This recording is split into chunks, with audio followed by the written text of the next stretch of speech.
ஆண்டவர் என்ன வாக்கு கொடுத்தார்? யோவேல் 2:25 திரும்ப அளிப்பேன். I will restore, I will give back what you have lost. நீங்கள் இழந்து போனதை உங்களுக்கு திரும்ப தருவேன் என்று ஆண்டவர் சொல்லி இருக்கிறார். அப்போ நேற்றைக்கு அதை குறித்து பேசி நம்ம ஜெபம் பண்ணால இன்றைக்கும் ஜெபிக்க போகிறோம். நல்ல கவனிங்க. இந்த வருடம் நீங்கள் இழந்து போனதை திரும்ப பெற்றுக்கொள்ள போகிறீங்க. சிலர் 2 மடங்காக யோபை போல பெற்றுக்கொள்ள போகிறீங்க. சிலர் 100 மடங்காக பெற்றுக்கொள்ள போகிறீங்க. சிலர் 1000 மடங்காக பெற்றுக்கொள்ள போகிறீங்க. அதனால நீ இழந்து போனதை கர்த்தர் திரும்ப தருவார். நீங்கள் அந்த வாக்குத்தத்தத்தை எனக்குரியதுன்னு விசுவாசித்து உங்களுக்கு சொந்தமாக்கி கொள்ளணும். சரி, தாவீது இழந்து போனதை தேவன் எப்படி திரும்ப கொடுத்தார் என்ற செய்தி உங்களுக்கு சொல்லப்பட்டதில் 1 சாமுவேல் 30 தாவீது தன்னுடைய மனைவி பிள்ளைகள் சொத்துக்களை இழந்து கலங்கின போது நீ திருப்பி கொள்ளுவாய் ஆண்டவர் வாக்கு கொடுத்தார். சொன்னபடி எல்லாவற்றையும் திரும்ப பெற்றுக்கொண்டார். ஆனால் இந்த இழந்து போக காரணம் என்ன? நாம் அதை குறித்து கொஞ்சம் சிந்திக்கணும். ஏன் இழந்து போனார் தாவீது அப்படின்னு பார்த்தீங்கன்னா அதுக்கு ஒரு காரணம் உண்டு. நம்ம ஏன் இழந்து போனோம்? ஒரு காரணம் இல்லாமல் இல்லை. இழப்பு வருவதற்கு காரணம் இருக்கிறது. 1 சாமுவேல் 27 1 பாருங்க. பழைய ஏற்பாட்டில் 379 பக்கம் பைபிளை திருப்புங்க. குட்டி பிள்ளைகள் பைபிள் வச்சுருக்கீங்கல்ல, சின்ன பிள்ளைகள் எல்லாம் கூட 1 சாமுவேல் 27 1 பாருங்க.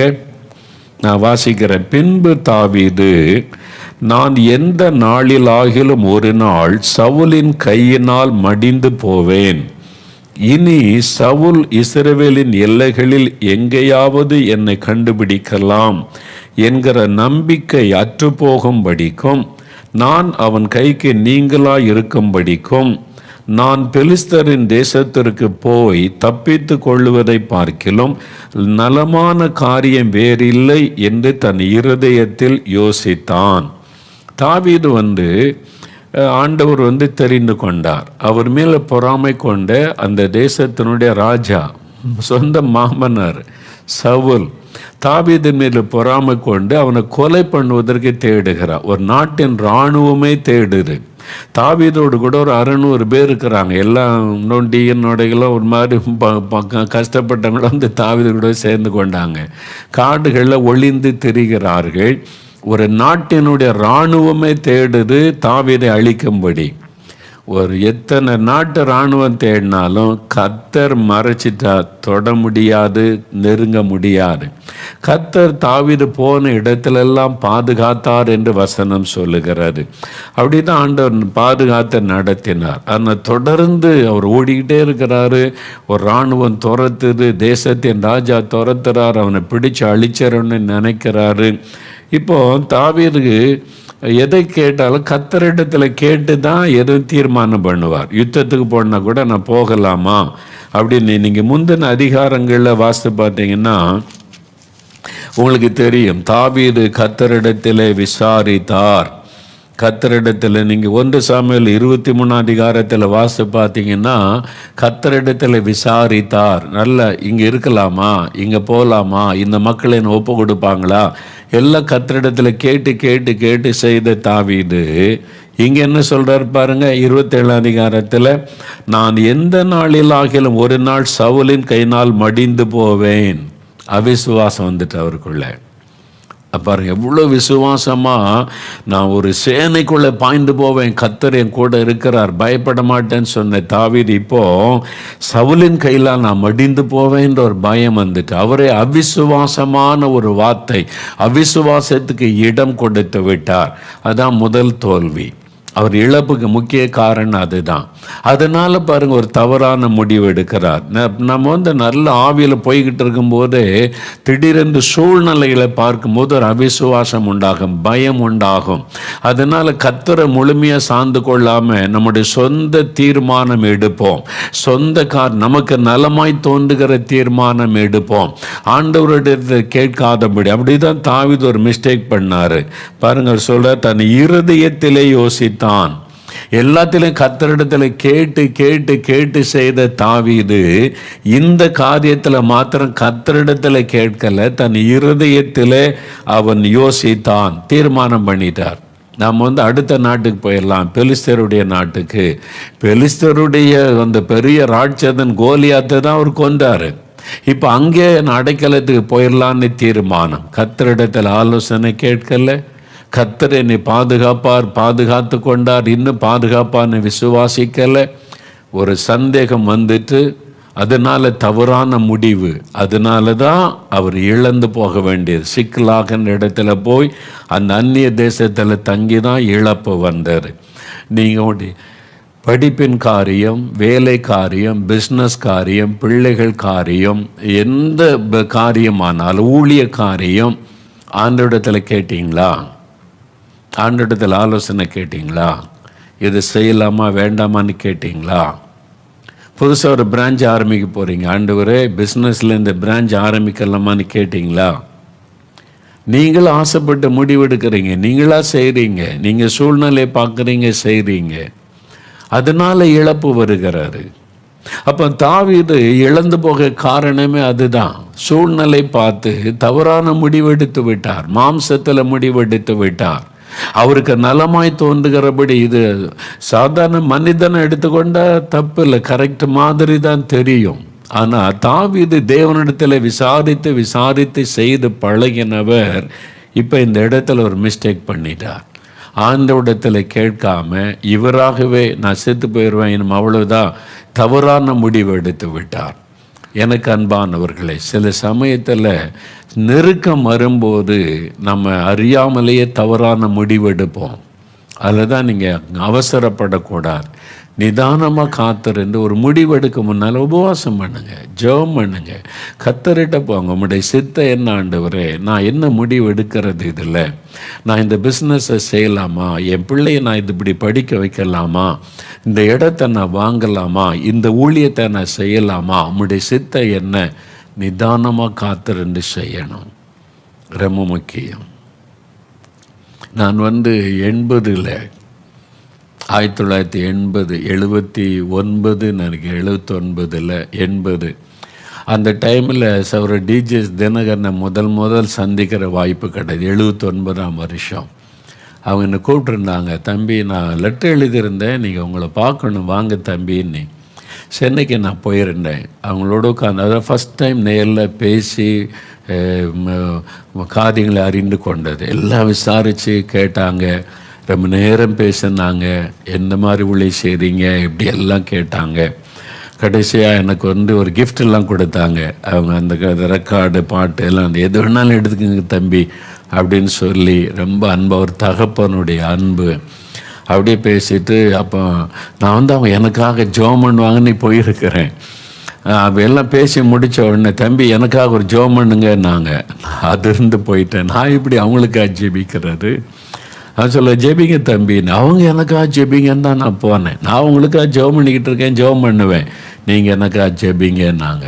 பயந்து நடுங்கி ஒரு ஜெபம் பண்ணி முடிச்சுட்டு நான் நான் போயிட்டு வரேன். அப்போ கேட்டேன், நான் இப்போ தான் ஊழியத்தில் கால் எடுத்து வச்சுருக்கிறேன், எனக்கு ஒரு ஆலோசனை சொல்லுங்கள் அப்படின்னு நின்றுக்கிட்டே கேட்டேன். அங்கே அப்படியே ஒரு நிமிஷம் என்னை பார்த்துட்டு சிரிச்சுக்கிட்டே சொன்னேன், தம்பி, சின்ன காரியமானாலும் பெரிய காரியமானாலும் ஆண்டவர்கிட்ட கேட்டு அவர் சொல்கிறபடி செய்யுங்க. அவ்வளோதான், ஒரே வார்த்தை, சிம்பிள். என் மனசில் அது ஆழமாய் பதிந்தது. ஆண்டவர்கிட்ட கேட்டு அதன்படி செய்யுங்க. அதனால தான் நான் ஒவ்வொரு ஸ்டெப் எடுத்து வைக்கும்போதும் ஆண்டவர்கிட்ட கேட்டு இதை செய்யலாமா, எப்படி செய்யணும், என்ன செய்யணும், அப்படி தான் இந்த ஊழியம் நடந்து கொண்டு இருக்கிறாரு. அது மாதிரி அதனால தான் பாருங்கள், கர்த்தர் அற்புதமாய் நடத்துகிறார். உங்களுடைய பர்சனல் லைஃப், ஃபேமிலி லைஃப், உங்களுடைய வேலை, உங்களுடைய பிஸ்னஸ், உங்களுடைய ஊழியம், எல்லாருமே, ஊழியக்காரங்க மட்டுமல்ல, எல்லாருமே ஆண்டவர்கிட்ட கேட்டு பழகணும். அதனால தான் சில காரியம் அவசரமாக நான் முடிவெடுப்பதில்லை. அது சிலருக்கு கஷ்டமாக தெரியும். என்ன ஒரு முடிவு எடுக்க மாட்டேங்கிறீங்க? கர்த்தர் சொன்னதானே நான் முடிவெடுக்க முடியும். ஜெபிக்கணும், அவசரப்பட்டு முடிவெடுக்கக்கூடாது. நிறைய பேர் அவசரப்பட்டு முடிவெடுத்து தான் பின்னால் பாதிப்பு, அப்புறம் அழுது பிரயோஜனம் இல்லை. நீ தானே முடிவெடுத்த, நீ தானே ஆசைப்பட்டேன்னு ஆண்டவர் சொல்லிடுவார். தாவீது தவறான முடிவெடு. அதனால தான் 30 அதிகாரத்தில் மனைவி பிள்ளைகள் எல்லாம் கொண்டு போயிட்டாங்க, இழந்துட்டாரு. தாவீது பெரிய யுத்த வீரன் பாருங்க. அது அவர் தோல்வி அடைஞ்சது கிடையாது, போன இடத்தெல்லாம் செய்யும். இப்போ அவர் உடனே புறப்பட்டுருக்கலாம், வாங்க நம்ம போய் யுத்தம் பண்ணி எல்லாத்தையும் மீட்டு கொண்டு வரலாம், பார்த்துருவோன்னு சொல்லி ஆண்டவர்கிட்ட ஒரு ஜெபம் பண்ணிட்டு போயிருக்கலாம், போகலை. இவரை இப்போ நிதானமாக உட்கார்ந்து கர்த்தரிடத்தில் விசாரித்தார். 8ஆம் வசனம் பாருங்க, 1 சாமுவேல் 30 அதிகாரம் 8ஆம் வசனம். தாவீது கர்த்தரை நோக்கி, நான் அந்த தண்டை அந்த அந்த இராணுவத்தை பின்தொடர வேண்டுமா, அதை பிடிப்பேனா என்று கேட்டான். எவ்வளோ ஆச்சரியமான வார்த்தை. இன்னைக்கு மனைவி பிள்ளைகளை ஒருத்தன் கொண்டு போயிட்டாங்க, சத்தர்கள் கொண்டு போயிட்டாங்க. தாவீது யுத்தம் பண்ணி ஜெயிக்க முடியும், போர் வீரன் அவரு. அவர் ஆண்டவர் பார்த்து, ஆண்டவரே மனைவி பிள்ளையை கொண்டு போயிட்டாங்க, நான் இழந்துட்டேன், நான் போய் அவன் யுத்தம் பண்ணி கொண்டு வர போகிறேன், எனக்கு உதவி செய்யுங்கன்னு ஜெபம் பண்ணிட்டு போகலை. நான் போகணுமா? நீ அந்த கேள்வியை பாருங்களேன். நான் அந்த தண்டை பின்தொடர வேண்டுமா, அதை பிடிப்பேனா? ஏன் அப்படி ஜெபிக்கிறார் தெரியுமா? ஏற்கனவே ஒரு தப்பு பண்ணிட்டார், தப்பு பண்ணனால தான் இழப்பு வந்தது. இப்போ தாவீது அதை உணர்ந்து ஆண்டோடைய பாத்தில் காத்திருந்து கேட்க அவசரப்படலை. ஐயோ மனைவி பிள்ளைகளுக்கு என்ன ஆயிருமோ, இது ஆயிருமோ, இப்போ யுத்தம் பண்ணணுமே, கொண்டு வரணுமே நினைக்கல. நிதானமாக ஜெபிக்கிறார். நீங்கள் என்ன சொல்கிறீங்க?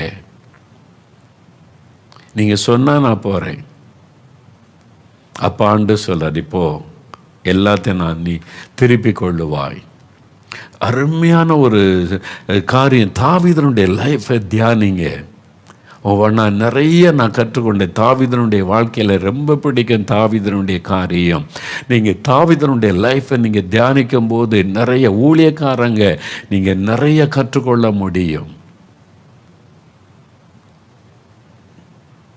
உங்கள் வாழ்க்கையில் யோசித்து பாருங்கள். நீங்கள் அவசரப்பட்டு எடுத்த முடிவுனால இன்றைக்கி அழுது கொண்டு இருக்கிறீங்க, இன்றைக்கி நஷ்டம் அடைஞ்சிருக்கிறீங்க, இன்றைக்கி இழந்து போயிருக்கிறீங்க. நீங்கள் அவசரப்பட்டு நீங்களாக ஆசைப்பட்டு எடுக்கிற முடிவு பின்னால் இழப்பையும் கண்ணீரையும் கொண்டு வரும்போது தாவீது மிகவும் நெருக்கப்பட்டார், அவமானப்படுத்தப்பட்டார்.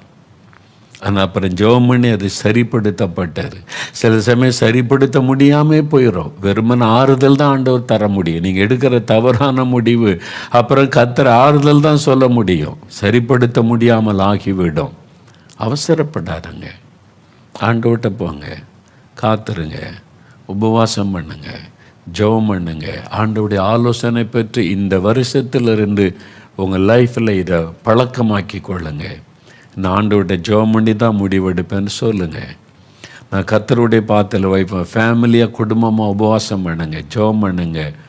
நாங்கள் ஆண்டவர் சொல்கிறபடி தான் முடிவெடுப்போன்னு சொல்லுங்கள். அது உங்களுக்கு ஆசீர்வாதம். தாவீதனுடைய வாழ்க்கையில் இருந்து கற்றுக்கொள்ளுகிறோம். நான் என்ன பண்ணேன் தெரியுமா? இந்த நாட்களில் 1ஆம் தேதி தேவ சமூகத்தில் காத்திருந்து இதெல்லாம் வாசித்து தியானித்து ஜெபித்து கொண்டிருந்தேன். முக்கியமாக 1ஆம் தேதி அந்த அதிகாலை நேரத்தில் உங்களுக்காக ஜெபிச்சேன். இந்த நிகழ்ச்சியை பார்க்குற உங்களுக்காக, இயேசுடிக்கிற பத்திரிக்கையை வாசிக்கிறவங்க, என்னை ஊழியத்துக்காக ஜெபிக்கிறவங்க, கொடுக்கிறவங்க எல்லாருக்காக நான் ஜெபம் பண்ணி கொண்டு இருந்தேன். அதுதான் என்னுடைய வழக்கம். இந்த என்னோட தொடர்புடைய இந்த ஊழியத்தை நேசித்து எனக்காக ஜெபிக்கிற எல்லாருக்காக ஜெபம் பண்ண ஒவ்வொரு காரியமாக அப்படிலாம் ஜெபம் பண்ணிவிட்டு அப்புறம் கடைசி ஆண்டவர்கிட்ட நான் எனக்காக ஆண்டவர் முன்னால் போய் என்னை நிறுத்தினேன். இந்தியாவுக்காக ஜெபித்தேன், தமிழ்நாட்டுக்காக ஜெபித்தேன், எழுப்புதலுக்காகலாம் ஜெபம் பண்ணி முடிச்சுட்டு அப்புறம் எனக்காக நான் தேவ சமூகத்தில் நிறுத்தி, ஆண்டவர் எல்லாருக்கும் நீங்கள் வாக்குத்தத்தம் கொடுத்தீங்க, எல்லாருக்கும் குறித்து என்ன சொல்லணும்னு சொன்னீங்க, எனக்கு ஏதாவது சொல்லுங்கள், என்கிட்ட என்ன எதிர்பார்க்குறீங்க அப்படின்னு ஜெபம் பண்ணேன். நான் என்கிட்ட என்ன இந்த 2021 என்கிட்ட நீங்கள் என்ன எதிர்பார்க்குறீங்க ஆண்டவரே? நான் ஆண்டவர்கிட்ட என்ன எதிர்பார்க்குறேன்னு கேட்கல, என்கிட்ட நீங்கள் என்ன எதிர்பார்க்குறீங்க? என்னுடைய ஜபரையில் நான் எழுதி வச்சிருக்கிறேன், ஆண்டவரே நான் என்ன செய்ய நீர் சித்தமாக இருக்கிறீர். அந்த வசனம் தான் இருக்கும், என்ன செய்ய நான் என்ன செய்ய நீர் சித்தமாக இருக்கிறீர், கர்த்தாவே சொல்லும் அடியேன் கேட்கிறேன். அப்புறம் இன்னொரு வசனம், உமக்கு பிரியமானதை செய்ய எனக்கு போதி தருளும். தாவீது ஜெபித்த ஜெபம். இந்த வசனம் தான் என்னுடைய ப்ரேயர் ரூமில் இருக்கும். நான் டெய்லி அது மாதிரி அதை வச்சு ஜெபம் பண்ணுவேன். நான் என்ன செய்யணும், உம்முடைய சித்தம் என்ன? அப்போ ஆண்டவரே நீங்கள் என்கிட்ட என்ன எதிர்பார்க்குறீங்க அப்படின்னு ஜெபித்த போது ஆண்டவர் ஒரு வசனத்தை கொண்டு என்னோடு பேசினார். அப்போஸ்தலர் நடபடிகள் 13ஆம் அதிகாரம் 22வது வசனம். அதுவும் தாவீதை குறித்து தான் இருக்குது. நீங்களே பாருங்களேன், புதிய ஏற்பாட்டில் 181ஆம் பக்கம் பாருங்கள். அப்போஸ்தலர் 13:22 2வது பகுதி. தாவீதை, அதாவது ஈசாயின் குமாரனாகிய தாவீதை என் இருதயத்திற்கு ஏற்றவனாக கண்டேன். எனக்கு சித்தமானவைகளை எல்லாம் அவன் செய்வான் என்று அவனை குறித்து சாட்சியம் கொடுத்தார். ஆண்டவர் தாவீதை பற்றி சொல்கிற ஒரு வார்த்தை, தாவீதை என் இருதயத்திற்கு ஏற்றவனாய் கண்டேன். David a man after my own heart, என் இருதயத்திற்கு ஏற்றவன் அப்படின்னு சொல்கிறார். 2 காரியம் ஆண்டவர் என்கிட்ட பேசினார். ஒன்று, ஆண்டவர், நான் இந்த வசனத்தை அடிக்கடி வாசியை வச்சு ஜெபிச்சிருக்கிறேன், ஆனால் மறுபடியும் இந்த வருஷம் எனக்கு ஞாபகப்படுத்தினார், தாவீது என் இருதயத்திற்கு ஏற்றவனாக இருந்தான். என் இருதயத்திற்கு ஏற்ற ஒரு மனிதனாக என்னை இருக்கணும், அதான் என்னுடைய விருப்பம். நான் எதிர்பார்க்கிறது என் இருதயத்திற்கு ஏற்ற ஒரு ஊழியக்காரனாக நீ இருக்கணும் என்று ஆண்டவர் சொன்னார். நான் கண்ணீரோடு என்னை ஒப்பு கொடுத்தேன். Lord, I want to be a man after your own heart. உம்முடைய இருதயத்திற்கு ஏற்ற ஒரு ஊழியக்காரனாக இருக்க என்னை ஒப்பு கொடுக்கிறேன். கடந்த நாட்கள் ஏதாவது நான் உங்க துக்கப்படுத்தி இருந்தால் என்னை மன்னியும். நான் 100க்கு 100 இருதயத்திற்கு ஏற்ற ஊழியக்காரனாக இருக்கணும் ஆண்டவரே. என்னை ஒப்பு கொடுத்தேன். கண்ணீரோடு அவருடைய பாதத்தில் சாஷ்டாங்கமாய் விழுந்து அவர் என்னை எதிர்பார்த்தது, என் இருதயத்துக்கு ஏற்ற ஒரு மனுஷன் நான் இருப்பியா? 2வது ஆண்டவர் சொன்னார், எனக்கு சித்தமானதெல்லாம் தாவீது செய்தான். நான் விரும்பினது, என் சித்தமானதெல்லாம் நீ செய்வியா? என்னை மறுபடியும் ஒப்பு கொடுத்தேன். ஏற்கனவே இதெல்லாம் வாசி ஜெபிச்சிருக்கேன். மறுபடியும் இந்த வருஷம் ஞாபகப்படுத்தேன், ஒப்பு கொடுத்தேன். ஆண்டவரே, உமக்கு சித்தமானது செய்ய, உமக்கு சித்தமில்லாத ஒன்றும் எனக்கு வேண்டாம், உங்கள் சித்தமானதை மட்டும்தான் நான் நிறைவேற்றுவேன் என்று என்னை ஒப்பு கொடுத்தேன். ஆண்டவர் சமூகத்தில் என்னை ஒப்பு கொடுத்தேன். இதை தான் ஆண்டவர் என்கிட்ட பேசினார். தாவீதை குறித்தே இந்த வருஷத்தில் ஆண்டவர் அதிகமாய் பேசி கொண்டிருக்கிறார். நீங்கள் ஆண்டவரை பார்த்து சொல்லுவீங்களா, ஆண்டவரை உமக்கு இருதயத்திற்கு ஏற்றவன் நான் இருப்பேன். குட்டி பிள்ளைங்க, வாலிபர்கள், ஐயா நீங்கள் இயேசுவே உம்முடைய இருதயத்திற்கு ஏற்றவனா நான் இருப்பேன், உங்கள் இருதயத்திற்கு பிரியமானவனா நான் இருப்பேன். ஆண்டவரே, உம்முடைய இருதயத்திற்கு ஏற்றவனா, என் விருப்பப்படி வாழ மாட்டேன், என் விருப்பப்படி எதையும் செய்ய மாட்டேன், உங்கள் இருதயத்திற்கு ஏற்றவனா என்னை மாற்றுங்க, என்னை மாற்றுங்க, என்னை ஒப்பு கொடுத்த என்னை மாற்றுங்க. ஆண்டவரே, உம்முடைய இருதயத்திற்கு ஏற்றவனாக என்னை மாற்றுங்க.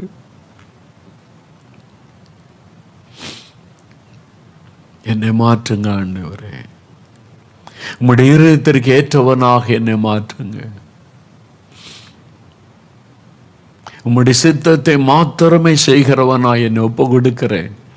உங்களை ஒப்பு கொடுப்பீங்களா? ஆண்டவரே, எங்கள் வீட்டில் உம்முடைய சித்தம் மட்டும்தான் நிறைவேறணும், என் விருப்பம் வேண்டாம், உம்ம விருப்பம், உங்கள் சித்தம் என் வீட்டில் நிறைவேறணும். நான் ஆசைப்படுறது நிறைவேற வேண்டாம், உம்முடைய விருப்பம் என் வீட்டில் என் குடும்பத்தில் நிறைவேறணும். என் தொழில் காரியம், படிப்பு காரியம், பிள்ளைகள் காரியம், ஊழிய காரியம், குடும்ப காரியம், எல்லாத்திலும் உம்முடைய விருப்பம் தான் நிறைவேறணும்.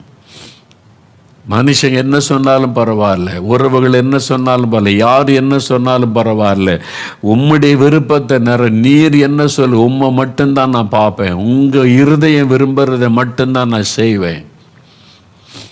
உலகமே என்னை எப்படி பேசினாலும் பரவாயில்ல. அப்படி ஒப்பு கொடுக்குறீங்களா? ஆண்டவர்கிட்ட ஒப்பு கொடுக்குறீங்களா? என்னைக்கு ஒப்பு கொடுக்குறீங்களா? நான் அப்படி என்னை ஒப்பு கொடுத்து நான் கண்ணீரோடு நான் ஜெபம் பண்ணினேன். என்னை ஒப்பு கொடுக்குறேன், இன்னொரு முறை ஒப்பு கொடுக்குறேன். உங்களுடைய இருதயத்திற்கு ஏற்றவனாக இருக்கணும், உமக்கு சித்தமானதை மட்டும் செய்யணும்னு. அப்போ ஆண்டவர் ஒரு வாக்கு கொடுத்தார். என்னுடைய பர்சனலாக என்னுடைய தனிப்பட்ட காரியத்திற்கு அப்போஸ்தலர் 13:34 தாவீது அருளின நிச்சயமான கிருபைகளை உங்களுக்கு கட்டளையிடுவேன். கிருபை தாவீதுக்கு நான் கிருபை கொடுத்தேன், உனக்கு நான் கிருபை தருவேன். அவருடைய கிருபை தாவீதை பாதுகாத்தார். அவருடைய கிருபை தாவீதை வழி நடத்தினார். அவருடைய கிருபை தாவீதுக்கு எல்லா விதத்திலும் ஜெயம் கொடுத்து நடத்தினார். தாவீது அருளின கிருபையை உனக்கும் நான் தருவேன். அவருடைய கிருபை கிருபை கிருபை கிருபை. இன்னைக்கு உங்களை ஒப்பு கொடுப்பீங்களா? உங்கள் விருப்பப்படி ஊழியம் செய்யாருங்க. அவர் என்ன விரும்புகிறார் அப்படி ஊழியம் செய்ய ஒப்பு கொடுப்பீங்களா? அதையும் இதையும் பார்த்துட்டு மக்களை பிரியப்படுத்தும்படி ஊழியம் செய்யாதங்க. இயேசு விரும்புகிறபடி ஊழியம் செய்ய ஒப்பு கொடுங்க. உங்கள் குடும்பத்தில், உங்களுடைய பிஸ்னஸில், வேலையில், பிள்ளைகள் காரியத்தில் நீங்கள் விரும்புகிறபடி முடிவெடுக்காதங்க. இயேசு என்ன விரும்புகிறார்னு பாருங்க. ஒப்பு கொடுப்பீங்களா? ஒப்பு கொடுப்பீங்களா? நீங்கள் விரும்புகிறதான் என் குடும்பத்தில் நடக்கணும், உம்முடைய சித்தந்தான் எங்கள் வீட்டில் நடக்கணும், என் ஊழியத்தில், என்னுடைய எல்லா வாழ்க்கையில் நடக்கணும், என்னை ஒப்பு கொடுக்குறேன்னு சொல்கிறீங்களா? ஆண்டவர் மகிழ்ச்சி அடைவார். இன்றைக்கி ஒப்பு கொடுக்குறீங்களா? ஆண்டவரை என்னை ஒப்பு கொடுக்குறேன். அதுக்கு தான் இப்போ நம்ம ஜெபிக்க போகிறோம்.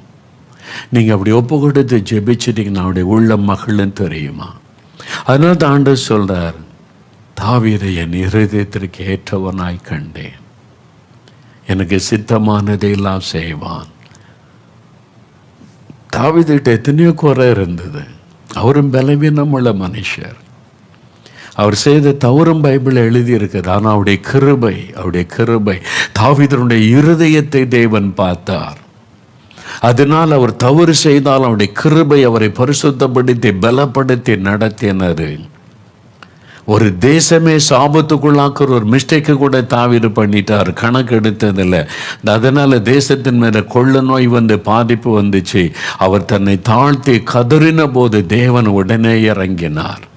அவர் பலவீனமுள்ள மனுஷராக இருந்தார். நான் இன்னும் பலவீனன்னு சொல்கிறார் தாவீது. அப்படி இருந்த போதிலும் தேவனுடைய கிருபை கிருபை கிருபை தாங்கினார். உங்களை நீங்கள் ஒப்பு கொடுத்துட்டீங்கன்னா அவருடைய கிருபை உங்களை தாங்க, அவருடைய கிருபை உங்களை பாதுகாக்க, அவருடைய கிருபை உங்களை வழி நடத்தும். அவருக்கு மாத்திரம் முதலிடம் கொடுங்க. நீங்கள் மற்றவங்களை பார்க்காதங்க, உலகத்தை பார்க்காதங்க.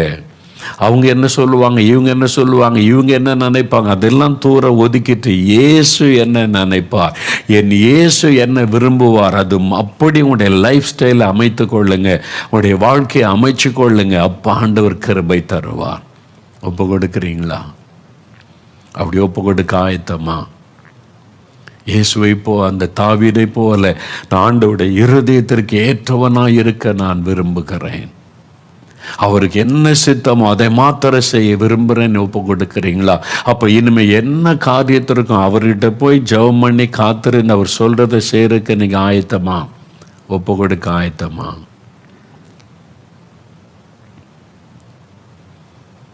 அப்படின்னா இந்த வாக்குத்தத்தத்தின் ஆசீர்வாதம் உங்களுக்கு உண்டாகும். கர்த்தர் வாக்கு கொடுத்தபடி ஆசீர்வதிப்பார், பாதுகாப்பார், உயர்த்துவார், மேன்மைப்படுத்துவார். அதனால பாருங்க, தாவீதுக்காக என் தாசனாகிய தாவீது நிமித்தம் அவனுடைய சந்ததியில ஒரு விளக்கை நான் வைத்து வைப்பேன் என்று உடன்படிக்கை பண்ணினார் தாவீதோட. அது நிமித்தம் பாருங்க, தாவீதனுடைய பிள்ளைகள் தவறு பண்றாங்க, பாவம் செய்யறாங்க. ஆனாலும் தாவீது நிமித்தம் அவனுடைய சந்ததியில ஒரு ராஜாவை வைத்து கொண்டே வருகிற சரித்திரத்தை வேதத்தில் வாசிக்கிறோம். யூதேயா தேசத்தை ஆட்சி பண்ண தாவீதின் சந்ததி தான் தொடர்ந்து ராஜாவா இருக்கிறாங்க. இஸ்ரவேல் தேசத்தில் அப்படி கிடையாது. இங்க தாவீது நிமித்தம் தேவன் அந்த சந்ததியில் ஒரு விளக்கை நான் வைத்து வைப்பேன். ஆண்டவர் சொன்ன மாதிரி தாவீது நிமித்தம் அந்த சந்ததிக்கே ஒரு பெரிய ஆசீர்வாதம் வருகிறது. தாவீதோடு உடன்படிக்கை பண்ணினார். இன்னைக்கு உங்களோட உடன்படிக்கை பண்ணி ஒரு சந்ததியை நான் ஆசீர்வதிப்பேன். தாவீதின் சந்ததி ஆசீர்வதித்தது போல அவன் சந்ததி ஆசீர்வதிக்கப்படணுமானா தாவீதை போல ஒப்பு கொடுப்பீங்களா? உங்கள் இருதயத்திற்கு ஏற்றவனா என்னை மாற்றுங்க ஆண்டவரே. மகளே, மகனே, வாலிப தம்பி, வாலிப மகளே, இந்த நாட்களில் ஒரு தீர்மானம் பண்ணுவீங்களா? நான் வாலிப பிராயத்தில் அந்த நாட்களில் என்னை ஒப்பு கொடுத்தேன். உமக்கு பிரியமானதை நான் செய்யணும், நீர் விரும்புகிறதைத்தான் நான் செய்யணும் ஆண்டவரே என்று ஒப்பு கொடுத்தேன். அந்த கிருபை மறுபடியும் ஆண்டவர் ஞாபகப்படுத்தினார். தாவீதை போல இருதயத்துக்கு ஏற்றவனா இருப்பியா? நான் விரும்புகிறதை மாத்திர செய்வியா? என்னை நான் திரும்பவும் அர்ப்பணித்து கொண்டேன். நீங்கள் ஒப்பு கொடுப்பீங்களா? உங்களை ஒப்பு கொடுப்பீங்களா? ஜெபிக்கும்படி எழுந்து நிற்போம். முடிந்த முழங்கால் படியிட்டு கொள்ளுங்க. ஆண்டவருடைய சமூகத்தில் நம்மை தாழ்த்தி ஒப்பு கொடுத்து முடிந்த முழங்கால் படியிட்டு கொள்ளுங்க. அப்படி ஆண்டவருடைய சமூகத்தில் என்னை தாழ்த்தி ஒப்பு கொடுக்கிற ஆண்டவர், இந்த புது வருஷத்தின் முதல் நாள் அதிகாலை நேரத்தில் நான் ஆண்டவருடைய பாதத்தில் சாஷ்டாங்கமாய் விழுந்து சொன்னேன், என்னை ஒப்பு கொடுக்கிற ஆண்டவர். தாவீதை போல உம்முடைய இருதயத்திற்கு ஏற்றவனாய் இருக்க ஒப்பு கொடுக்கிற எனக்கு கிருபை தாங்க. தாவீதை போல உமக்கு சித்தமானதை மாத்திரம் செய்ய ஒப்பு கொடுக்கிறேன். ஆண்டவர் சொன்னார், தாவீது அருளின நிச்சயமான கிருபைகளை நான் உனக்கு அருளி செய்வேன். அவருடைய கிருபை நான் நிர்மூலமாகாதிருக்கிறது அவருடைய கிருபை, நான் ஊழியை செய்வது அவருடைய கிருபை. தகுதியற்ற எனக்கும் இந்த பாக்கியத்தை கொடுத்த ஆண்டவர் உங்களை பார்த்து சொல்லுகிறார், அருமையான குட்டி பிள்ளைகளா, தாவீத மாதிரி என் இருதயத்திற்கு ஏற்றவனா நீங்க இருப்பீங்களா, ஏற்றவளா இருப்பீங்களான்னு கேட்கிறார். நீங்க சொல்றீங்களா, ஏசப்பா உங்களுடைய இருதயத்திற்கு ஏற்றவனா நான் இருப்பேன், ஏசப்பா உங்களுடைய இருதயத்திற்கு ஏற்றவளா இருப்பேன்னு ஒப்பு கொடுப்பீங்களா? உம்முடைய சித்தத்தை நான் நிறைவேற்றுவேன்னு சொல்லுவீங்களா? நீங்க விரும்புகிற படிப்பை நான் படிப்பேன், நீங்க விரும்புகிற வேலையை நான் செய்வேன், நீங்க விரும்புகிற தொழிலை நான் செய்வேன், நீங்க விரும்புகிற ட்ரெஸ்ஸை தான் நான் போடுவேன், நீங்க விரும்புகிற பொருளை தான் நான் வாங்குவேன். உமக்கு பிரியமில்லாத எதையும் நான் செய்ய மாட்டேன். உலக மக்களை போல நடக்க மாட்டேன், மற்ற பிள்ளைகளை போல நடக்க மாட்டேன். நான் தாவீதை போல உம்முடைய இருதயத்திற்கு ஏற்றவனாக ஏற்றவளாய் இருப்பேன். ஒப்பு கொடுக்கிறீங்களா?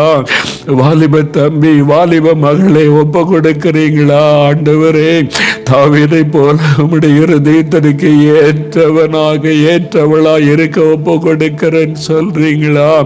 சகோதரனே, சகோதரியை ஒப்பு கொடுக்கிறீங்களா? இயேசுவே, உம்முடைய இருதயத்திற்கு ஏற்றவனாக இருப்பேன், உமக்கு பிரியமானதை தான் செய்வேன்.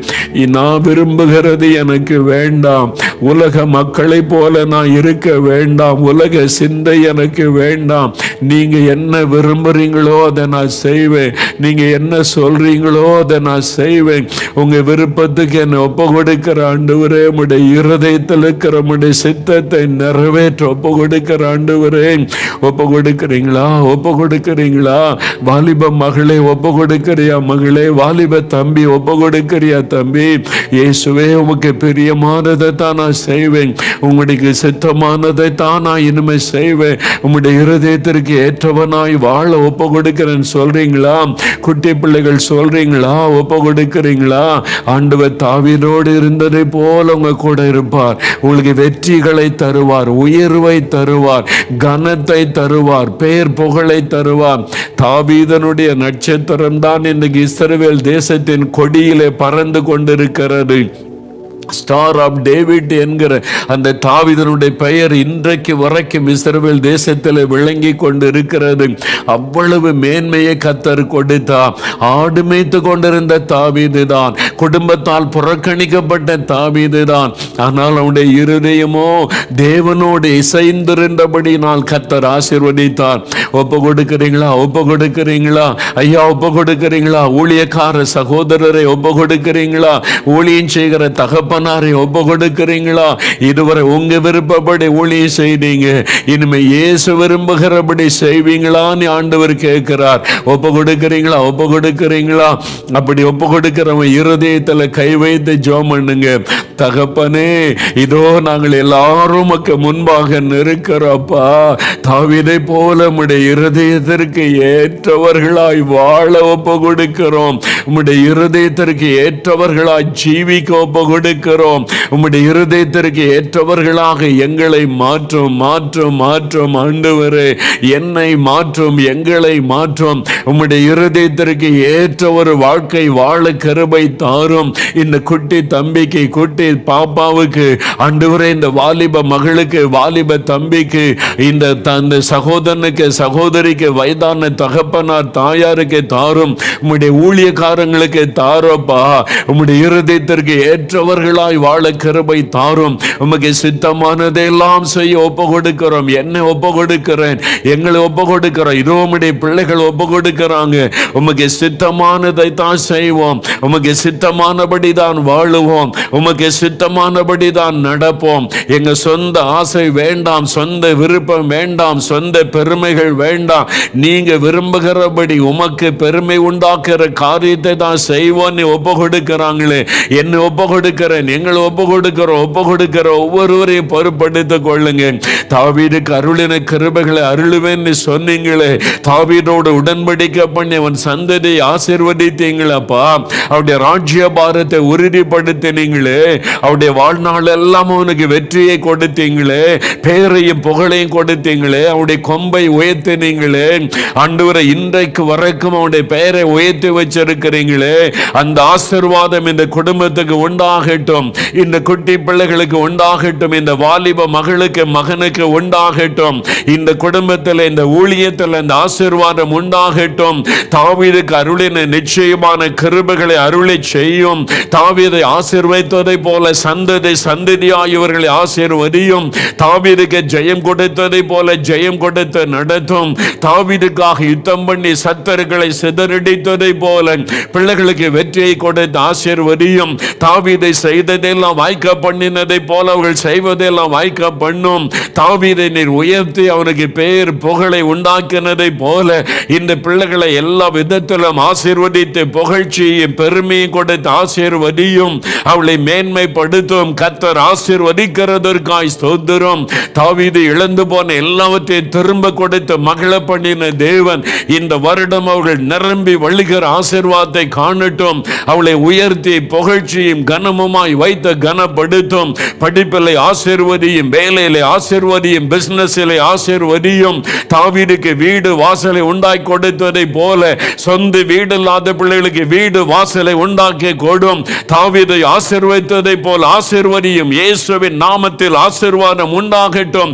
இந்த வருடம் ஆசீர்வாதத்தை, நன்மைகளையும் உயர்வையும் மேன்மையும் உம்முடைய பிள்ளைகள் காணட்டும். இயேசு கிறிஸ்துவின் நாமத்தில் அவளை ஆசீர்வதித்து நான் ஜெபிக்கிறேன். ஆண்டவரே, நான் ஜெபிக்கிறேன். நீங்க ஆசீர்வதித்து விட்டதற்காக நன்றி. உமக்கு நன்றி, உமக்கு நன்றி. உம்முடைய கிருபைக்காக நன்றி.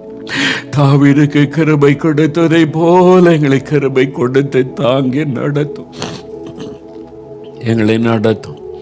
உமக்கே நாங்கள் மகிமை செலுத்துகிறோம், மகிமை செலுத்துகிறோம். இயேசு கிறிஸ்துவின் நாமத்தில் ஜெபிக்கிறோம் பிதாவே. ஆமேன், ஆமேன். என் ஆத்துமாவே கர்த்தரை சோஸ்தரி, என் முழு உள்ளமே அவருடைய பரிசுத்தமுள்ள நாமத்தை சோஸ்தரி. என் ஆத்துமாவே கர்த்தரை சோஸ்தரி, அவர் செய்த சகல உபகாரங்களை மறவாதே. ஆமேன், ஆமேன்.